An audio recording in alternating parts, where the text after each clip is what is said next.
Bismillah, alhamdulillah, wa salatu wa salam ala rasulillah. Assalamu alaikum wa rahmatullahu wa barakatuhu. Урматтуу мусулман бир тууганым, бүгүн дагы пайгамбар саллаллаху алейхи вассаламдан келген насааттардын катарын толуктап өтөбүз. Бүгүнкү токтолуп кетүүчү хадисибиз бул төмөндөгүчө болмокчу. Ан Аби Хурайра радıyallahu anhu ани наби саллаллаху алейхи вассалам кала. Абу Хурайра, андан Аллах таала ыраазы болсун, Аллахтын элчиси ак Аллах тынчтыгы жана мактоосу болсун айтат: Iyyakum ваззон, fa inna zanna akzabul hadis.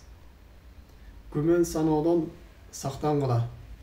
Анткени күмөн саноо бул эң жалган сөз. Вала тажассасу, вала тахассасу, вала табагуду. Бири-биригердин артыңардан айыбыңарды издебегиле. Бири-биригердин артыңардан бири-бириңерге тынчылык кылбагыла. Бири-бириңерди жек көрбөгүлө. Ва куну ихванан. Аллахтын пенделери, бири-бириңерге тууган, бордош болуп жашагыла. Бул хадисти имам Муслим жана имам Бухари чыгарган ишенимдүү хадистердин катарында. Урматтуу мусулман бир тууганым, келиңиз мына ушул хадиске кыскача түшүндүрмө жасап өтөлү. Албетте биздин динибиз мусулмандардын арасында ынтымак жарата турган, мусулмандардын арасында бири-бирине сүйүү пайда кыла турган кандай бир жакшы сыпаттар болсун, мына ушул нерсеге бизди кызыктырып, бул нерсени бизге үйрөтүп, ушул нерсеге чакырат. Ал эми мусулмандардын ортосунда бир ажырым пайда кыла турган, алардын ортосунда душманчылык козгой турган кандай бир жаман адат, жаман сыпат боло турган болсо, бул нерседен тыйып, бул нерседен эскерткен. Эми бул хадисте пайгамбар саллаллаху алейхи вассалам бир нече жакшы сыпаттарды айтып, жана бир нерсе жаман сыпаттардан бизди эскертип атат. Мына ошол адаттардын кээ бирлерин айтсак, биринчиси бул жаман күмөндөн сак болгула дейт. Жаман ойлуу болбогула дейт. Башка бирөөлөргө жаман күмөн кылбагыла дейт.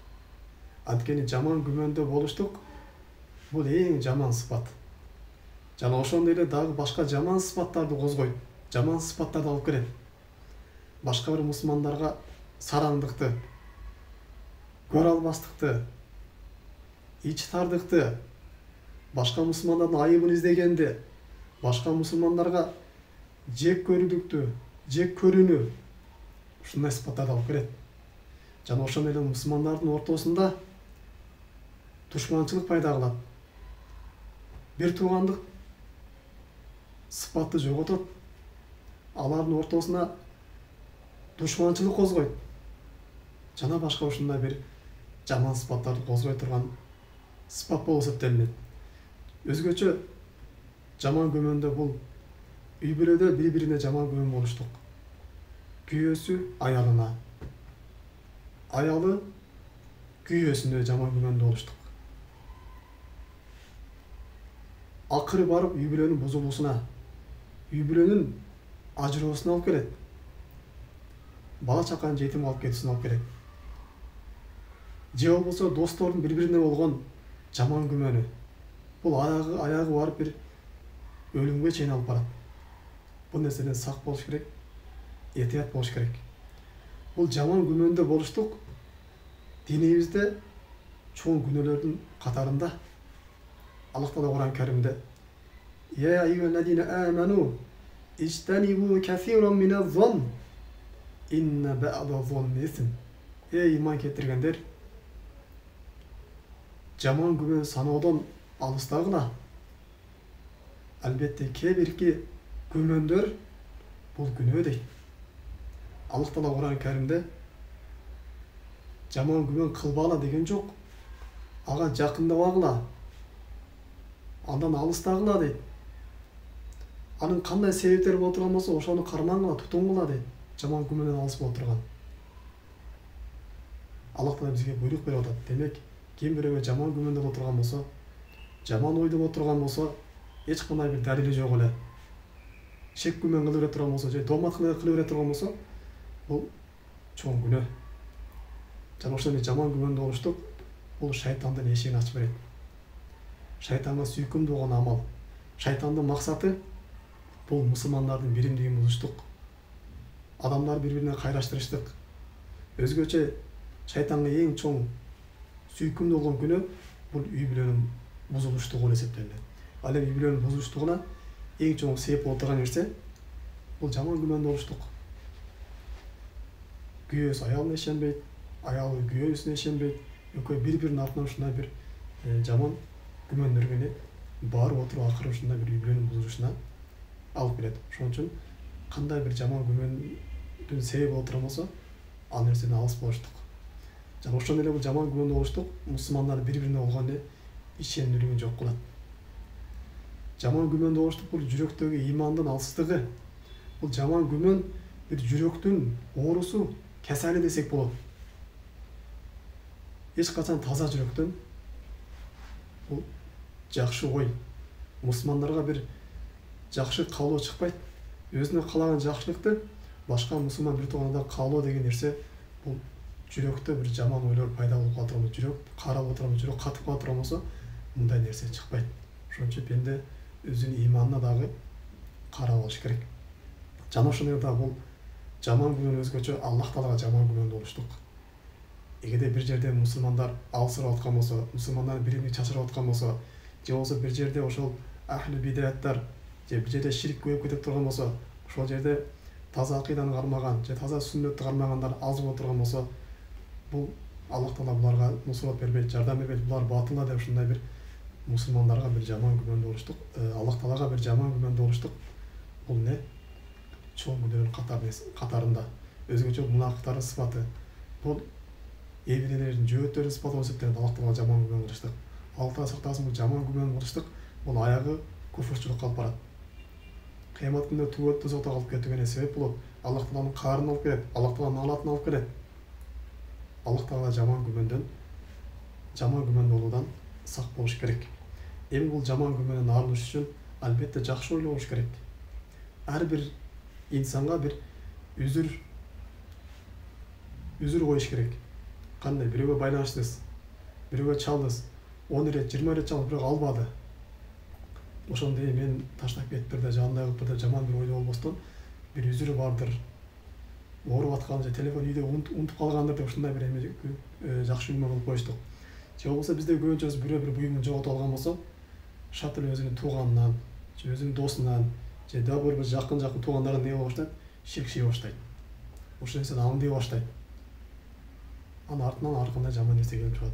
Ошон үчүн алымдар айтат, эгерде бирөөдөн бир жаман нерсе көрүп кала турган болсо, ага 70 жолу үзүр издегин дейт. 70 жолу да чыкпай турган болсо, мен билбеген дагы бир жакшы жагы бардыр деп ушинтип таштап койгон дейт да. Албетте мунун баары биз айтып аткан нерсе, эгерде далил жок боло турган, бирок далилдер боло турган болсо, бир ошого бир белгилер боло турган болсо, анда ал нерседен күмөн кылып сактаныш керек. Албетте мусулман пенде бул ушундай бир көрөгөч болуш керек. Бирөө ушундай өзүнү бирөөрдү алдап, бирөөлөр ушундай бир бузук иштер жасап белгилеп отурган болсо, албетте анын алымат белгилери бар. Андан бир күмөн санап, андан алыс болсоң болот. Эч кандай далил жолу күмөн кыла турган болсо, бул чоң күнөө болуп калат. Эми бул жаман күмөн тууралуу айтып турган болсок, анын аягы үзүлбөйт, аябай узун. Кийинки темага өтө турган болсок, бул Пайгамбар саллаллаху алейхи бирип деген айыбыңарды издебегиле деп атат. Бир башка мусулмандын айыбын издештик, бул чоң күнөө. Пайгамбар саллаллаху алейхи айткан эле, башка бирлердин айыптарын издебегиле дейт. Эгерде Аллах Таала сенин айыбыңарды издей турган болсо, сен үйүңөрдө болбосо да Аллах Таала сенин айыбыңарды ачып, шербенден коргулат деген. Кийинкиси бири-бириңерге ачуу кылбагыла, бири-бириңерге ачууланбагыла, бири-бириңерди жек көрбөгүлө дейт. Албетте мусулман жек көрбөшү керек. Албетте кээ бир сыпаттар боло турган болсо, мисалы үчүн намаз окуй турган болсо, же арак иче турган болсо, зына кыла турган болсо, ошол күнөөсү себептен жек көрсө болот. Бирок мусулмандын өзүн жек көрүүгө не болбойт. Пайгамбар саллаллаху алейхи кийинки ушул хадис уланысында жакшы сыпат үйрөтүп болот. Куни ихвана, бири-бириңерге боордош болгула, бири-бириңерге тууган болгула, бири-бириңерге туугандай мамиле кылгыла дейт. Албетте мусулмандын бир тууганы. Аллах Таала Кур'ан Каримде иннамал муъминуна ихва, момундар улар бир тууган дейт. бир туугандык бул аталаш жактан болот жана диндеш жактан болот. Аталаш жактан кандай эле тууганыңыз болгон болсо, диндеш мусулман бир тууганыңыз да мына ошондой сизге тууган болуп эсептелинет. Анын өзүнүн бере турган акылары бар. Анын сактана турган бир сактануучу бир сыпаттар бар. Андан сактаныш керек. Эми урматтуу мусулман бир тууганым, бүгүнкү сабактан алынчу пайдалар биринчиси эле жаман күмөндөн алыс болуш керек экен. Экинчиси бирөөлөрдүн айыбын издебеш керек экен. Үчүнчүсү башка мусулмандарды жек көрбөш керек экен. Мейли ал кара болобу, ак болобу, кыска болобу, узун болобу, семиз болобу, арык болобу, аларды жек көрбөш керек. Үчүнчүсү мусулман бир тууган деп билиш керек. Анткени Пайгамбар саллаллаху алейхи вассалам мусулмандар булар калбуниян деген да, курулуш сыяктуу деген, бири-бирин ушундай бекемдеп кармап турат деген, бири-бирине ушундай жардамчы болот деген. Аллах Таала баарыбызды кыямат күнүндө Фирдаус ала бейишинде жыйнаган болсун. Субханака Аллахумма бихамдик, ашхаду ан ла илаха илля анта, астагфирука ва атубу илейк. Ассаламу алейкум ва рахматуллахи ва баракатуху.